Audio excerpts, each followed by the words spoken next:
कैसा भाई है ये तुम्हारा? इसे तो जेल में होना चाहिए था। और तुम्हारी हिम्मत कैसे हुई? तुम्हारी हिम्मत कैसे हुई हमारी पोती के साथ इस तरह हरकत करने की? कैसे हुई हिम्मत? कैसे हुई?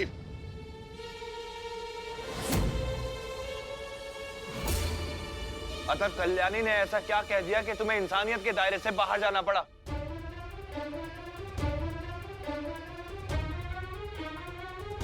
मैंने पूछा ऐसा क्या किया कल्याणी ने? वो कल्याणी कहने लगी कि वो शादी के बाद पल्लवी ताई के साथ नहीं रहना चाहती।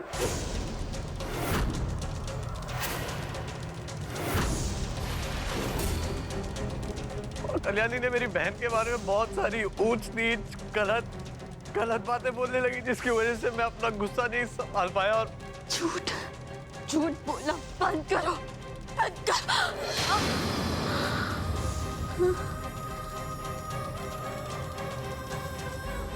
नहीं कहा था तुमने ऐसा कुछ, तो तुम जानती होगी ना। सच तो बता दो सबको, सच की क्या सच है। मैं झूठ बोल रहा हूँ ना कल्याणी, बोलो सबको क्या सच है। क्यों मारा मैंने तुम्हें, बोलो। सच ये है कि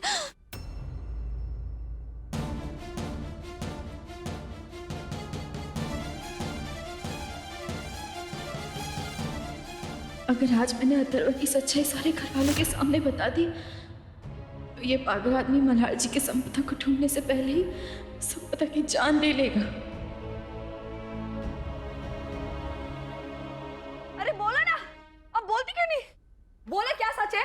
अभी तो छाती ठोक के बोल रही थी ना कि मेरा भाई झूठा है, तो बोल कि सच क्या है।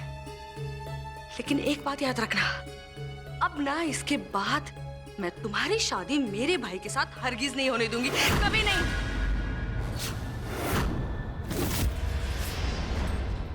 मैं शादी करूंगा तो सिर्फ और सिर्फ कल्याणी से।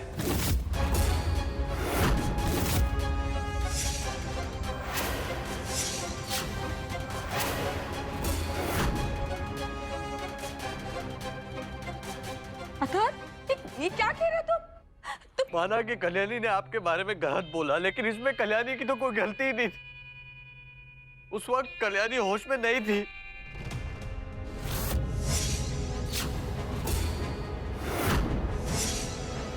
होश में नहीं थी मतलब?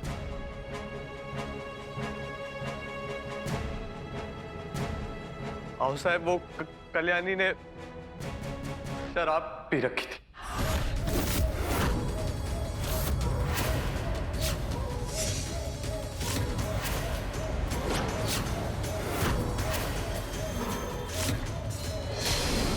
मैं सच बोल रहा हूँ। झूठ बोल रहे हो तुम। झूठ बोल रहे हैं। मैंने कोई शराब नहीं पी थी। मैंने कोई शराब नहीं पी थी। एक मिनट।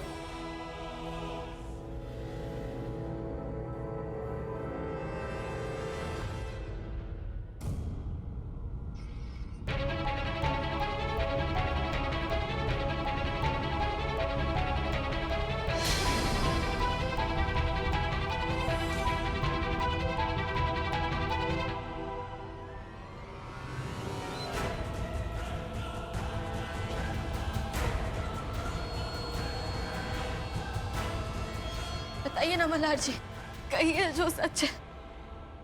बता दीजिए कि ये सब झूठ है। तब झूठ बोल रहा है।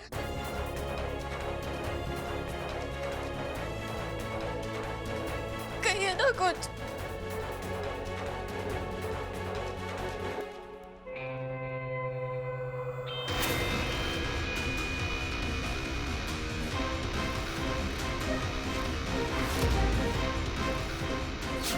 मैं जानता था कल्याणी कि आज तुम मेरी सच्चाई घर वालों के सामने बताने की कोशिश जरूर करोगी, इसलिए मैंने पहले से ही अपनी बाजी तैयार रखी थी। कल्याणी कभी शराब को हाथ नहीं लगा सकती। हम नहीं मानते। जब ये कल्याणी हमें पहली बार मिली थी तब एक बोतल शराब के लिए हमें बेवकूफ बनाया था इसने। हम कभी नहीं भूल सकते। हम इसके ऊपर कभी भरोसा नहीं कर सकते। अब समझे कि तुम पूजा के समय घर में क्यों नहीं थी। यहाँ घर में पूजा चल रही थी और तुम घर के बाहर शराब पी रही थी। छी! कल्याणी, तुम्हारे मुंह से अब भी शराब की बू आ रही है।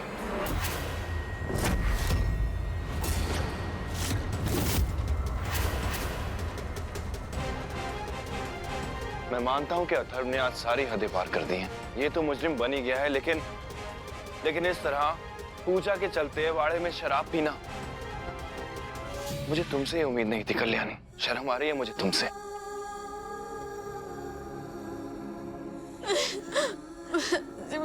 कह रही हूँ। तुम इस वाड़े में शराब कैसे ला सकती थी कल्याणी? बार बार तुम ये क्यों साबित कर देती हो कि तुम मेरी पोती नहीं बल्कि अपनी माँ की बेटी हो?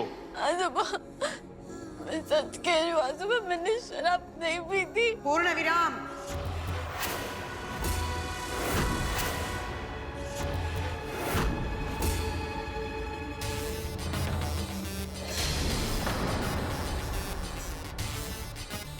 मल्हार, आज दिवाली का दिन है और घर में खुशी का माहौल है, वरना यहीं से तुझे घसीटता हुआ सीधा पुलिस थाने लेके जाता। लेकिन एक बात पक्की है अथर्व, आज के बाद वार्निंग नहीं दूंगा। आई समझ में?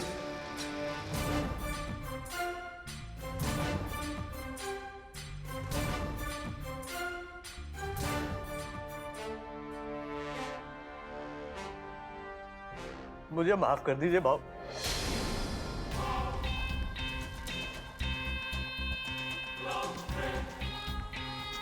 मैं जानता हूं भाऊ कि मुझसे गलती हुई। मैं मानता हूं कि जो मैंने कल्याणी के साथ किया वो गलत किया, और मैं आपकी सजा का पूरा हकदार हूं। मैंने इन्हीं हाथों से कल्याणी को ये हाथ ही तोड़ देने चाहिए। बाबू तोड़ दो, ये हाथ तक तोड़ दीजिए बाबू, ये हाथ तोड़ दीजिए बाबू। नहीं अथर्व, मुझे अभी भी विश्वास नहीं हो रहा है कि इतना सब कुछ होने के बाद भी तुम इस लड़की के साथ शादी करना चाहते हो।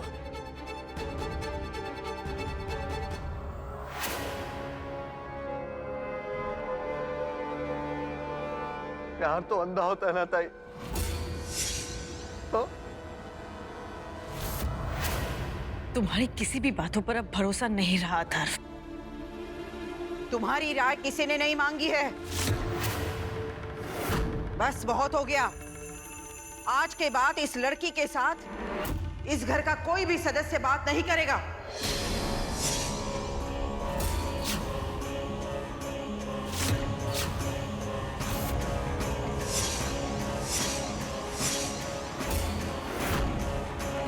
और जैसे ही फेरे हो जाएंगे अथर्व, तुम इसे लेकर कहीं दूर चले जाना। हम दोबारा इसका चेहरा कभी नहीं देखना चाहते।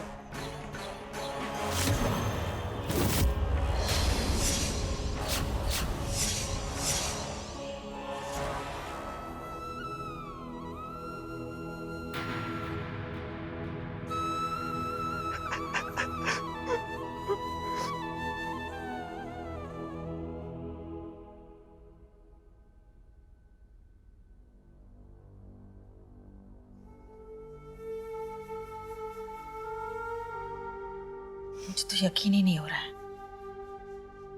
जिस अथर्व को मैं सालों से जानती हूँ वो राक्षस बन चुका है, राक्षस।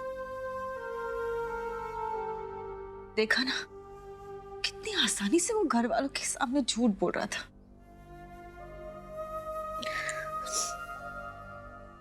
पर मेरे साथ भी क्या एडवेंचर हुआ ना। चावल के पतीले में मैं चावल के साथ पक रही थी, लेकिन फिर भी जिंदा बच गई। सच कह रही हूँ मैं, अगर मैं साउथ मूवीज में होती ना, रजनीकांत को कब का रिप्लेस कर चुकी होती। कल्याणी, ये कोई मजाक बनाने वाली बात नहीं है। तुम्हारी जान जा सकती थी।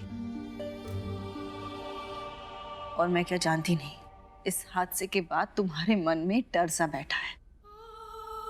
ये जो तुम्हारी सहमी हुई आंखें हैं ना, इसमें सब दिख रहा है। इसलिए फालतू के चुटकुले मारकर सूरमा बनने की कोशिश मत करो। सही कहा तुमने। डर लग रहा है मुझे, लेकिन इन सहमी हुई आंखों का क्या है? थोड़ा आई शैडो, लाइनर और बहुत सारा मस्कारा और आंखों से डर गायब हो जाएगा। खुद को संभाल लूंगी मैं, लेकिन तुम्हारी आंखों में मैं डर नहीं देख सकती आई।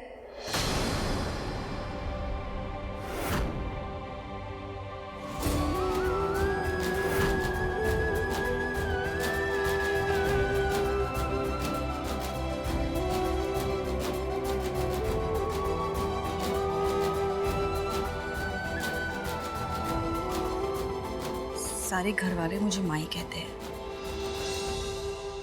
तुम भी कह सकती हो। सो जाओ। नहीं नहीं, आई कहा मैंने?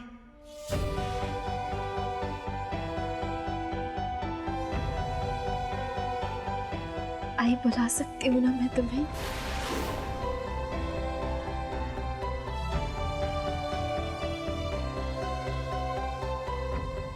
जो रिश्ते मेरे नसीब में हैं, उन्हें ही नहीं निभा पा रही हूँ मैं। तो नए रिश्ते बनाने की जरूरत नहीं मुझे। तुम्हें नहीं, लेकिन मुझे है, क्योंकि जिनके साथ मेरा रिश्ता है वो तो मुझे अपना मानते ही नहीं।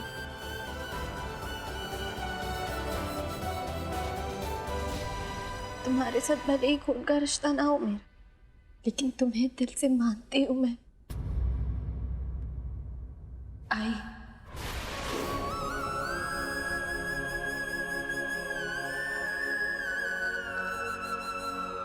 भले ही तुम्हारा मेरे साथ खून का रिश्ता ना हो, लेकिन मैंने ये फैसला लिया, आज से तुम मेरी आई हो।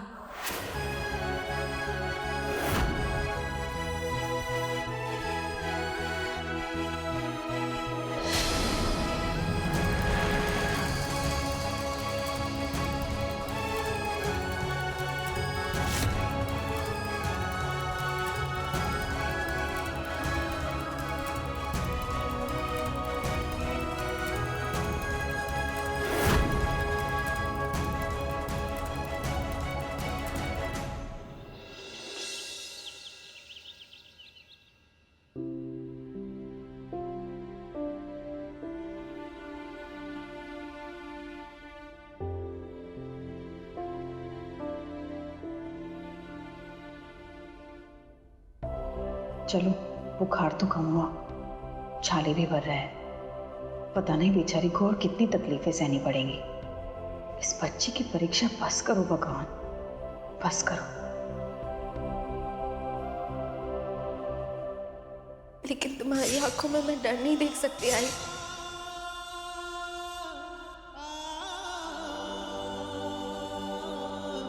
Good morning.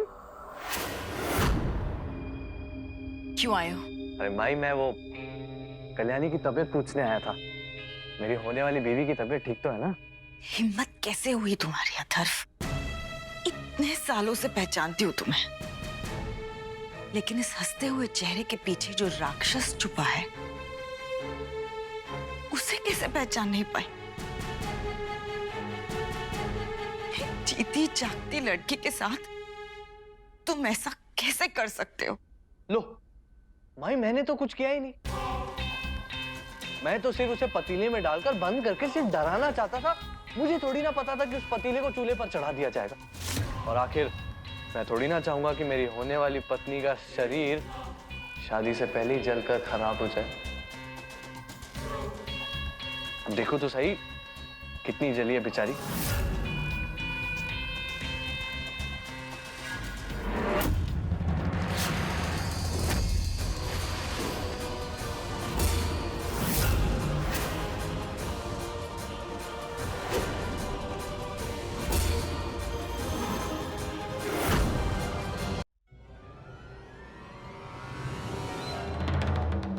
हिम्मत भी मत करना उसे छूने की।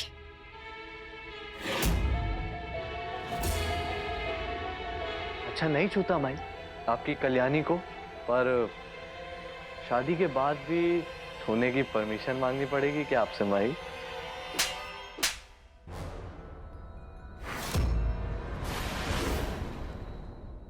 अरे माई, अब तो आदत हो चुकी है, बस करो माई। और वैसे भी हमारे गांव में कितनी औरतें हर साल चूल्हे में जल जल के मरती हैं माई, तो क्या अगर ऐसा कोई हादसा हमारी कल्याणी के नसीब में लिखा हो तो हम क्या करेंगे माई? एक काम कर सकते हैं, आज गोंधल के कार्यक्रम में मल्हार को जाकर मेरी जो चुगली आप करने वाले हो, अगर आप वो बदल सकते हो तो हो सकता है कि इस बात से खुश होकर कल्याणी का नसीब मैं बदल दूं। एक बात बोलूं, वो ऊपर जो परमेश्वर बैठा है ना, वो सब देखता है। तुम्हारे इन घिनौने हरकतों को वो कभी सफल नहीं होने देगा, और वो जब न्याय करेगा तब करेगा, लेकिन उसके पहले एक माँ का श्राप तुम्हें लगेगा। और माँ की हाय में इतनी ताकत होती है ना कि वो बड़े से बड़े राक्षस का भी वध कर सकती है। तुम्हें मेरा श्राप लगेगा धर्व, एक आई का श्राप।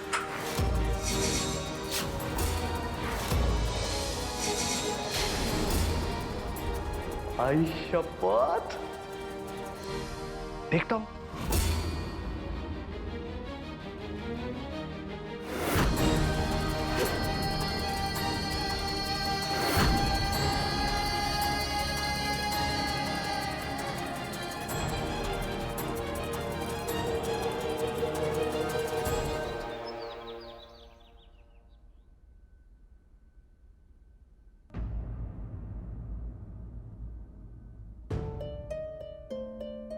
कल्याणी,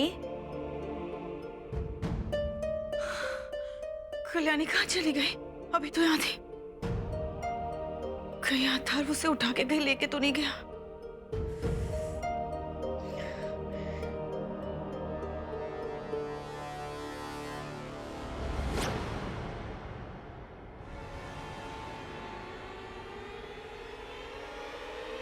कल्याणी, अब कौन सा नया बखेड़ा खड़ा कर दिया तुमने?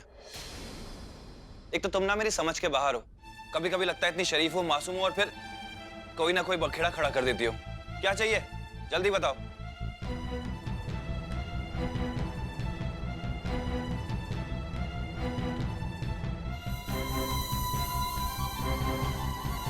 मैं आपको सच्चाई बताने आई हूँ मल्हार जी,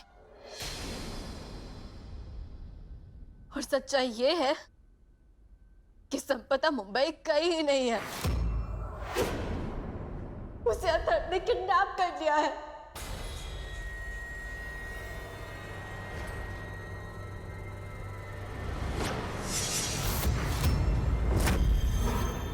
हाँ मल्हार जी,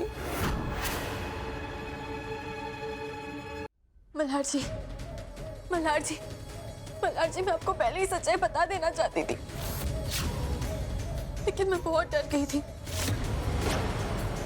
मुझे लगा अगर मैंने आपको सच्चाई बता दी तो संपदा को अंदर चोट पहुंचाएगा। आप प्लीज संपदा को बचाओ। कल्याणी,